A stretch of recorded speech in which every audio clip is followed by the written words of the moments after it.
So usually a family tree is, pretty contained. You Right. have your parents, your cousins, maybe a slightly scandalous uncle, right? And they're all living within like a few towns of each other. Usually, yeah. But if you look at the ancient texts of Bharat and you trace the roots back far enough, your cousins are literal monsters. And the leaves on those branches are, I mean, they're basically It's galaxies. a massive scale. Exactly. So, welcome to the deep dive. Today, we're unraveling this sprawling web where ancient cosmology, proxy wars, and deeply messy human romances all share the exact same source code. It really is a shared foundation. We're looking at excerpts from the lineage of gods and the Genesis of Bharat, pulling specifically from the Adi Parva of the Mahabharata. And, what strikes me immediately is that the text establishes a shared biological root for the entire universe. Yes. Like, it doesn't separate the divine from the demonic by species at all. No, it doesn't. And that is such a crucial baseline for you to understand if you are exploring this text. They are literal siblings. Right. They're all born from a single sage named Kashyapa and his unions with the daughters of Daksha Prajapati. Good and evil. In this specific framework, they aren't different breeds of existence. What are family? Exactly, they're a family dispute. From those specific unions came the 33 principal gods. The Adityas, the Vasus, the Rudras. The heavy hitters. Right. But from those exact same lineages, you also get the demons and the serpents, the birds, and even the apsaras, the celestial nymphs. Wow. So when you look at it this way, the universe isn't some collection of disparate species. It is one incredibly complicated household where every entity is intrinsically linked by blood. Okay, let's unpack this. Because if we think of Kashyapa's family tree as like the foundational source code of the universe, it means every program is written in the exact same language. I like that analogy. Right. And if you push that source code idea further, you realize there is no firewall. No, none at all. The gods and demons didn't just stay up in the heavens running on isolated servers. To understand the epic conflicts on Earth, we have to look at how they orchestrated this massive reincarnation strategy. Yes, they essentially bring their celestial war down into the mud. All right. The demons, having been defeated in the heavenly realms, began incarnating as earthly kings and villains. Just slipping into the system. Exactly. And the text is very explicit about this mechanical transfer of essence. It tells us the demon Kalanemi incarnated as the tyrant Kamsa, Right. the embodiment of Kali, which is the absolute essence of corruption, manifested as Duryodhana. So they aren't just like humans making bad choices. No, they are ancient cosmic malevolence walking around in human skin, actively degrading earthly society. Which forces the gods to respond. It's like deploying antibodies into a compromised immune system. That's a great way to put it. The gods can't just watch Earth succumb to the infection, so the god of Dharma incarnates as Vidura and Yudhishthira. The wind god, Vayu, becomes the immensely strong Vima. Indra, the king of gods, incarnates as Arjuna. Right. But I have to push back here a bit. Why couldn't they just fight it out in heaven? Like, it feels like an undercover boss situation or a proxy war where humans are just the chess pieces. Why drag humanity into it? Well, the gods cannot simply snap their fingers from the heavens and wipe out the demons on Earth. Because of the rules. Yes, submitting to mortal vulnerabilities is the crux of the karmic law here. The universe operates on a strict balancing act of dharma. Right. Duty and law. When evil manifests in a physical mortal form, good must manifest in an equally physical mortal form to counter it. The universe demands a fair fight. So no cheating from above. Exactly. And that meant the gods had to experience the raw, unfiltered suffering of human existence. And the tragedy of the moon god really drives this home for me. The gods are all agreeing to send their essence down to Earth, but the moon god just flat out refuses to send his son, Varcha. He knows exactly what it costs. Yeah, he knows the toll. So he finally agrees, but he negotiates this highly specific expiration date. He says his son will live as a human, Abhimanyu, for exactly 16 years. Just 16. Just long enough to break the legendary impenetrable Chakravyuha battle formation. And then he has to immediately return. The precision of that 16-year condition is fascinating because it reveals how transactional this cosmic war is. Yeah. The moon god understands that the mortal realm degrades divine essence. The longer a celestial being stays in human form, the more entangled they become in human karma. So he basically treats his son like a tactical nuke. Yes, he loans his son as a tactical weapon to break a specific military formation.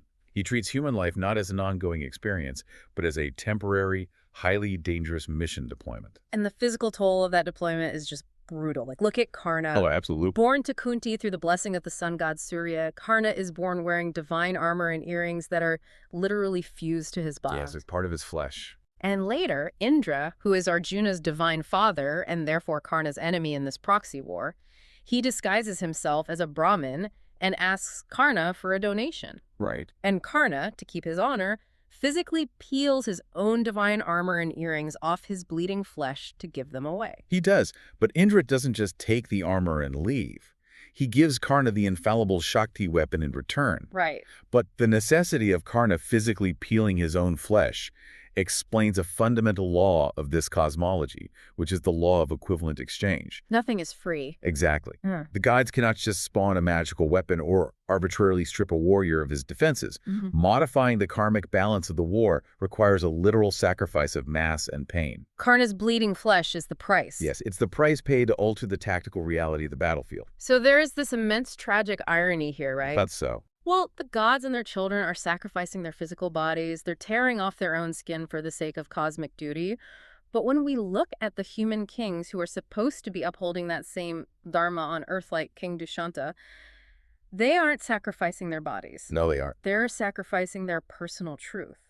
And this shows that the genesis of the nation of Bharat isn't just driven by these bloody cosmic battles. It pivots on deeply personal, totally scandalous human drama. The transition from the cosmic to the intimately human is perfectly captured in this story of Dushanta and Shakuntala. So Dushanta is out hunting, right? And he stumbles upon the serene ashram of the sage Kanva. Right. There he sees Shakuntala, who is the daughter of the fierce sage Vishwamitra and a celestial Apsara. Dushanta is completely smitten, and they agree to a secret Gandharva marriage. Yes, a Gandharva marriage. Which mechanically is fascinating to me because it is based purely on mutual consent. There are no priests, there's no public ceremony, no witnesses. It is a legally recognized framework within ancient law, though. It was designed specifically for immediate unions. But its main flaw is its entirely private nature. Right. It's totally off the books. Yes, it relies completely on the honor of the individuals involved. And Dushanta's honor absolutely fails the test. He leaves, he promises to send for her, and then he just vanishes. Completely disappears. Shakuntala gives birth to his son, Sarvadaman, who is so immensely powerful that by age 6, he is out in the forest taming wild lions and tying them to trees. A true force of nature. Right. So when Shakuntala finally takes the boy to the royal court to remind Dushanta of his promise, Dushanta looks at her in front of all his ministers and outright denies knowing her. Yes. He just completely gaslights her. He attempts to overwrite reality, using the power of his throne. Yeah. But Shakuntala's response isn't just the anger of a scorned woman. The text gives her this blistering monologue that serves as a profound philosophical indictment of his actions. It's incredible. She lectures him that truth is the highest dharma, greater than any scripture or pilgrimage. And she tells him a wife is a man's truest companion. She drops the hammer, honestly. She warns him that he might think they were alone in that forest, but the gods, the elements, and his own heart are witnesses to his lie. Right. She's basically telling him that perjury isn't just a legal crime in this world. It is a spiritual corruption. She is defining the mechanics of accountability here. In her view, the human soul acts as a permanent ledger. Wow, a ledger. Yes, you can lie to your ministers, but your soul is recording the perjury, and that internal corruption will ultimately destroy your dharma. And the universe actually agrees with her. A heavenly voice, an Akashvani, booms from the sky and validates her story in front of the entire court. It's a massive intervention. And only then does Dushyanta accept them and his excuse. Right, his excuse. He claims he remembered her the whole time, but he says if he had just accepted a forest girl he secretly married without any proof, the public would have doubted the legitimacy of the child. He says he needed the gods to prove it. Yeah, he says he pretended to forget so the divine voice would prove her purity to the people. But here's where it gets really interesting to me. Is this just the ancient equivalent of elite political PR spin? Well, when you read about Dushyanta gaslighting Shakuntala, your modern instinct is to view him as a manipulative politician, right? Spinning a PR crisis to save face after getting caught in a lie. That's exactly how it reads today. But if you strip away our modern morality, the text is actually showing you a brutal calculus of ancient statecraft. A king's public optics matter more than a king's private soul. Because the entire stability of the kingdom rests on unquestioned succession. Exactly. If the public doubts the queen, they doubt the prince. If they doubt the prince, you get factions, civil war, and the breakdown of society. Dushyanta is trapped. He is forced to prioritize the stability of the state over his personal honor. Right. The Akashvani wasn't just a convenient magic trick to resolve a domestic dispute. It was a required legal notary. Oh, that makes sense. Dushyanta needed a public, undeniable verification of the Gandharva marriage to prevent a future civil war. So he took the hit to his own reputation. Yes, he sacrificed his personal reputation as an honest man to secure the political legitimacy of his son, Sarvadaman, who of course grows up to become Emperor Harat. Right, from whom the nation gets its name. Exactly. The nation gets its name from a child whose legitimacy was forged in this intense crucible of public denial and divine intervention. So if earthly kings are forced to manipulate truth and navigate brutal public relations to maintain stability, the gods are doing the exact same thing to maintain their survival. Yes, they absolutely are. They manipulate life and death through espionage. The story of Katya takes this concept of doing whatever it takes to secure power and scales it up to horrifying proportions. It really does. The ongoing proxy war between the gods and the demons hits a critical bottleneck because of a massive tactical asymmetry. Right, the resurrection spell. Yes, the guru of the demons, Shukracharya, possesses the Sanjivani Vidya, which is the exact formula to revive the dead. Which means the gods are fighting a losing war of attrition. Exactly. Every time they manage to kill a demon in battle, Shukracharya just brings them right back. And the god's guru, Brihaspati, he doesn't know the spell. No, he doesn't. So the gods realize they can't win on the battlefield, they have to win through infiltration. Yes. So they send Brihaspati's son, Katya, to the demons' camp. And Katya's mission is this crazy karmic paradox. He has to pose as a devoted student to the enemy guru, gaining his trust over 500 years, purely to steal the source code of resurrection. He is a living weapon deployed behind enemy lines. Like a high-stakes corporate spy stealing the rival tech company's code from the inside. Basically, yes. But the demons recognize the threat he poses, and they assassinate him. Right. But because Shukracharya has grown genuinely fond of his student, he uses the Sanjivani Vidya to bring Katya back. And then the demons realize their own guru is the weak link in their counter-espionage. So they kill Katya a second time, grind him up, and feed him to the wolves. And Shukracharya resurrects him again. Yeah. So the third time, the demons execute the most gruesome tactical maneuver in the entire text. They kill Katya, they burn his body to ash, they mix those ashes into wine, and they serve that wine to Shukracharya. Now we enter a profound legal and biological paradox. It's so intense. Shukracharya realizes Katya is missing, calls out to him with the resurrection spell, and Katya answers from inside the guru's stomach. The Trojan horse inside the wine glass? Yes, and Shukracharya is trapped by the mechanics of his own magic and the rigid laws of Dharma.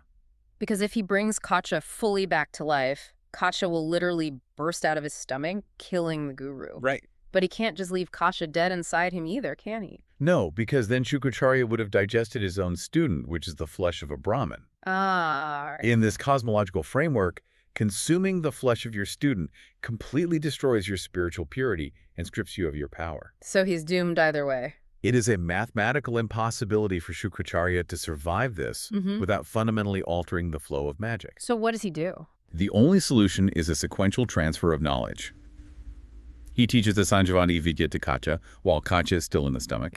Then Katya bursts out, killing Shukracharya, and then Katya immediately uses his newly acquired spell to resurrect the guru. It is just an incredibly traumatic, violent birth and resurrection cycle. Highly traumatic. And the psychological toll of this event literally rewrites the moral code of the universe. Shukracharya is so furious at having been tricked into consuming his own student that he curses alcohol forever. Yes, a permanent ban. He decrees that any Brahmin who drinks it will lose their dharma and be ruined in this world and the next. So the trauma of this espionage creates a permanent dietary and moral law. Right. A societal rule isn't born from quiet meditation here. It is forged in the horror of being forced to eat the ashes of a loved one. Yeah. The extreme lengths required to secure tactical advantages alter the very fabric of how society is allowed to function. And the collateral damage of Katya's mission doesn't stop at rewriting moral laws, right? It destroys personal futures based entirely on rigid technicalities. Yes, the fallout is severe. Because during those 500 years of infiltration, Shukracharya's daughter, Devayani, falls deeply in love with Katya. She does. She is the one who repeatedly begged her father to resurrect him all those times. But when Katya is finally leaving to take the spell back to the gods, she confesses her love and demands that they marry, and Katya just refuses. And what's fascinating here is his refusal is the clearest example of how ancient texts view Dharma. Okay, how so? Well, for a modern reader, morality is often subjective, right? Yeah. A set of flexible guidelines depending on context and emotion. Sure. In this cosmic framework, Dharma operates like the strict, unforgiving laws of physics. Exactly. Because Katya tells her that since he just burst out of her father's stomach, her father effectively gave birth to him. Yes. That makes Shukracharya his father, which makes Devayani his sister. To us, this sounds like a bizarre technicality, right? Like a convenient excuse to get out of a bad breakup. But in this cosmology, biological transmission is literal. The physical passage through the stomach alters his ontological status. So it's a real boundary. He isn't making an excuse. In his reality, marrying her would be incest. It would violate a fundamental law of the universe, akin to trying to reverse gravity. Right. Furthermore, as his guru's daughter, she is categorized strictly as an object of reverence, not romance. Breaking these categorizations would annihilate his spiritual standing. But you have to feel for Devayani here. She feels entirely used. Completely betrayed. She sees a man who spent 500 years in her home, died 3 times, and relied on her love to convince her father to save him, only to abandon her on a legal technicality. Yes. So her fury is immense, and she curses him. She decrees that the Sanjivani Vidya, the very spell he endured all this torture to steal, will never actually work for him personally. And this is where we see that spoken words have literal, physical mass in this universe. Right, there aren't just words. A curse isn't just an insult. It is a redirection of cosmic energy. Devayani's intense emotional pain gives her words enough physical weight to fundamentally block the mechanics of the Sanjivani Vidya when Katya attempts to use it. So she permanently breaks the tool he sacrificed everything to steal. Yes, she does. And Katya retaliates with equal force. He analyzes her curse, declares that it was born of lust and anger rather than dharma, and uses his own spiritual mass to curse her right back. A brutal counterattack. He decrees that no Brahmin will ever marry her. It is just mutual targeted destruction. It perfectly illustrates the heavy personal cost of absolute adherence to dharma.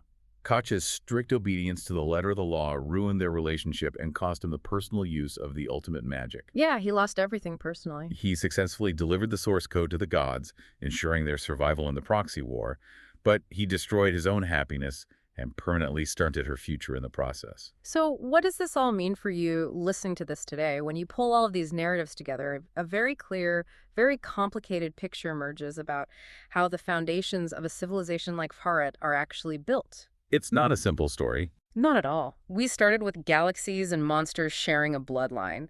We looked at gods forced to bleed their own armor into the mud because karmic law demands equivalent exchange. All right. We saw a human king publicly gaslight his wife because the mechanics of statecraft require flawless public optics over personal truth.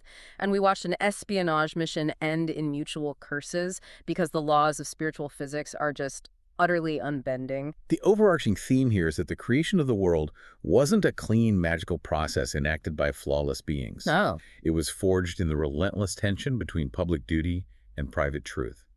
The rules of this universe are incredibly rigid, yet the beings who populate it, whether they're celestial deities or human monarchs, must constantly navigate terrifying ethical dilemmas just to maintain balance in their reality. Which leaves us with a final, slightly unsettling thought for you to ponder. The text tells us that these gods and epic heroes lived by unbreakable cosmic rules. They are revered as the ultimate authorities, right? The architects of destiny. Yes, the prime movers. But think about the sheer amount of suffering they endured.